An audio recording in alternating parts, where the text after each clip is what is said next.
Welcome to Teacher Education Entry Workshop. You'll notice right now that I am in Brightspace and I have my course list. So you're going to start off in Brightspace and go through your course list, and you're going to find Education 2420 Teacher Education Workshop and click on that.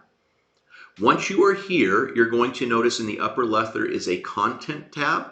You're going to go ahead and click on that Content tab. Now, with this Content tab, the first thing you're going to want to do is click on the syllabus, and the copy of the syllabus will be here, and go ahead and read through that so that you can understand how that works. The next thing we're going to be working on is this class is sort of an independent movement type class, meaning we will meet, but if you can't meet because of the scheduled days and you're taking this class by appointment, you can follow the directions online and then sort of complete it at your own pace, and so we don't necessarily need to meet. So you'll notice that right here in this box I have a startup guide for chalk and wire. We're going to click on this, and I'm going to click on the direction sheet. This is a PDF of all the stuff that we need to do. After I get done with this video is also going to be posted here so that you can watch instead of having to read the directions to sort of help you process how to get through it.